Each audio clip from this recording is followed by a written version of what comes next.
ನಂಗೆ ನಿಜವಾಗ್ಲೂ ಸಾಂಸ್ಕೃತಿಕ ಕ್ಷೇತ್ರ ಸರಿಯಾಗಿ ಆರಂಭ ಆಗಿ ವೇದಿಕೆ ಮೇಲೆ ನಿಂತು ನಾನು ಮಾತನಾಡಿದಂಥ ಸಂದರ್ಭ ಅಂತಂದರೆ ನನ್ನ 2ನೇ PUC. ಅಲ್ಲಿ ಫಿಸಿಕ್ಸಿಗೆ ಒಬ್ಬರು ಪ್ರಕಾಶ್ ಸರ್ ಅಂತ ಹೇಳಿದರು. ಅವರು ನಾಗಶ್ರೀ ಮಾತಾಡಮ್ಮ ನೀನು, ಈ ಕಾಲೇಜ್ ಡೇಗೆ ಏನಾದ್ರು ಒಂದು ಹೇಳಮ್ಮ, ಯಾವ್ದಾದ್ರು ಒಂದು ಕೊಡ್ತೀವಿ ಮಾಡು ಅಂತ ಹೇಳಿದ್ರು. ಹಾ, ಇನ್ನು ರ್ಯಾಂಕ್ ಅವಾಗ ಆಕ್ಚುಲಿ ಇರ್ಲಿಲ್ಲ ಕನ್ನಯ್ಯ, ಡಿಸ್ಟಿಂಕ್ಷನ್ ಇತ್ತಷ್ಟೇ. ಬಟ್ ನನ್ಗಿಂತ ಟಾಪರ್ಸ್ ತುಂಬಾ ಜನ ಇದ್ರು. ಐ ವಾಸ್ ಎಕ್ಸ್ಟ್ರಾ ಆವ್ರೇಜ್ ಅಷ್ಟೇನೆ, ಒಂದು ಗುಡ್ ಎಕ್ಸಲೆಂಟ್ ಅನ್ನೋಕ್ಕಾಗಲ್ಲ, ಗುಡ್ ಅನ್ನೋ ಲೆವೆಲ್ ನಲ್ಲಿ ಇದ್ದೆ. ಆ ಗುಡ್ ಅನ್ನೋ ಲೆವೆಲ್ಗೆನೆ ನಂಗೆ ಪ್ರಕಾಶ್ ಸರ್ ಒಂದು ಮೋಟಿವೇಟ್ ಮಾಡಿದ್ರು, ಕಾಲೇಜ್ ಡೇಗೆ ಏನಾದ್ರು ಮಾಡು ಅಂತೇಳಿ. ಸರ್ ಏನು ಮಾಡಬೇಕು ಸರ್, ನಂಗೆ ಗೊತ್ತಾಗಲ್ಲ ಸರ್ ಅಂದೆ. ನಾನು ಹೇಳ್ತೀನಿ ಮಾಡಮ್ಮ ನೀನು ಅಂದರು. ಆಯಿತು ಸರ್ ಅಂತ ಹೇಳಿದೆ. ಆಮೇಲೆ ಕಾಲೇಜ್ ಡೇಗೆ ಬಂದಾಗ ನೀನು ಸ್ವಾಗತ ಭಾಷಣ ಮಾಡು, ನಾನು ಇನ್ವಿಟೇಷನ್ ಕೊಡ್ತೀನಿ, ನೀನು ಬರ್ಕೊಂಡು ಬಾ ಅಂತ ಹೇಳಿ ಕೊಟ್ಟರು ನನಗೆ. ಇನ್ವಿಟೇಷನಲ್ಲಿ ಒಂದು 4 ಜನ ಅತಿಥಿಗಳಿದ್ರು.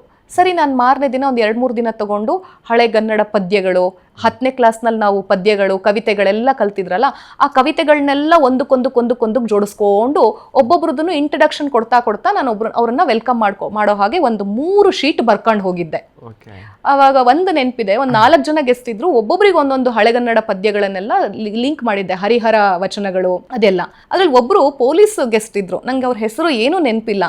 ಆ ಪೊಲೀಸ್ ಅವ್ರ ಗೆಸ್ಟನ್ನು ಇನ್ವೈಟ್ ಮಾಡಲಿಕ್ಕೆ ಒಂದು ವಚನವನ್ನು ನಾನು ಲಿಂಕ್ ಮಾಡಿದೆ. ಆ ವಚನ ಇದು: ಎತ್ತಣ ಮಾಮರ, ಎತ್ತಣ ಕೋಗಿಲೆ, ಎತ್ತಣಿಂದೆತ್ತ ಸಂಬಂಧವಯ್ಯ, ಎತ್ತಣ ನೆಲ್ಲಿಕಾಯಿ, ಎತ್ತಣ ಉಪ್ಪು, ಎತ್ತಣ ಸಂಬಂಧವಯ್ಯ ಅನ್ನೋದೇನು ವಚನ ಬರುತ್ತೆ, ಅದನ್ನು ಲಿಂಕ್ ಮಾಡಿಬಿಟ್ಟು ನೋಡಿ, ಎತ್ತಣ ಪೊಲೀಸು, ಎತ್ತಣ ಶಿಕ್ಷಣ ಸಂಸ್ಥೆ, ಎತ್ತಣಿಂದೆತ್ತ ಸಂಬಂಧವಯ್ಯ ಅಂತ ಹೇಳಿ ಹಾಗೆ ಹೇಳಿದೆ. ಹಾಗಾಗಿ ಅವರು ಪೊಲೀಸ್ ಆಗಿ ಇಲ್ಲಿ ಬಂದಿಲ್ಲ, ನಮ್ಮ ಕಾಲೇಜಿನ ಮುಖ್ಯ ಅತಿಥಿಗಳಾಗಿ ಇಲ್ಲಿಗೆ ಬಂದಿದ್ದಾರೆ, ಇಂಥವರಿಗೆ ಸ್ವಾಗತ ಅಂತೆಲ್ಲ ಹೀಗೆ ಬರ್ಕೊಂಡು ಹೋಗಿದ್ದೆ. ಕ್ರಿಯೇಟಿವ್ ಆಗಿ ಒಬ್ಬೊಬ್ರು ಗೆಸ್ಟಿಗೂ ಈ ರೀತಿ ಒಂದೊಂದು ವಚನ, ಒಂದೊಂದು ಕವಿತೆ, ಒಂದೊಂದು ಸೂಕ್ತಿ ಲಿಂಕ್ ಮಾಡ್ಕೊಂಡು ತಗೊಂಡು ಹೋಗಿ ನಮ್ಮ ಪ್ರಕಾಶ್ ಸರಿಗೆ ಕರ್ಕೊಂಡು ತೋರಿಸ್ದೆ. ಸರ್ ಹಿಂಗೆ ಬರ್ದಿದ್ದೀನಿ ನೋಡಿ ಸರ್ ಅಂತೇಳಿ. ಅವ್ರಿಗೆ ನೋಡಿದ ತಕ್ಷಣ ಆಶ್ಚರ್ಯ ಆಗೋಯ್ತು. ಅಷ್ಟು ಚೆನ್ನಾಗಿ ಬರ್ಕೊಂಬಂದಿದ್ಯಲ್ಲಮ್ಮ, ಎಲ್ಲಿದ್ಯಮ್ಮ ನೀನು ಇಷ್ಟು ದಿವಸ ಅಂದ್ಬಿಟ್ರು. ನನಗೂ ಗೊತ್ತಾಗ್ಲಿಲ್ಲ, ನಾನು ಏನು ಅನ್ನಿಸ್ತೋ ಆ ಕೆಲಸ ಮಾಡ್ಕೊಂಡು ಹೋಗಿದ್ದೆ. ಅದೇನು ತುಂಬ ಯುನೀಕು, ತುಂಬ ಕ್ರಿಯೇಟಿವ್ ಅಂತ ನನಗೆ ಇವತ್ತಿಗೂ ನಂಗೆ ಗೊತ್ತಿಲ್ಲ. ನಂಗೆ ಅವತ್ತು ಹೊಳಿತು ಮಾಡ್ಕೊಂಡು ಹೋದೆ. ಅವತ್ತಿನಿಂದ ಅವರು ಪ್ರಕಾಶ್ ಸರ್ ಕರ್ಕೊಂಡೋಗಿ ಕನ್ನಡ ಮೇಷ್ಟ್ರ ಹತ್ರ ಕರ್ಕೊಂಡೋದ್ರು.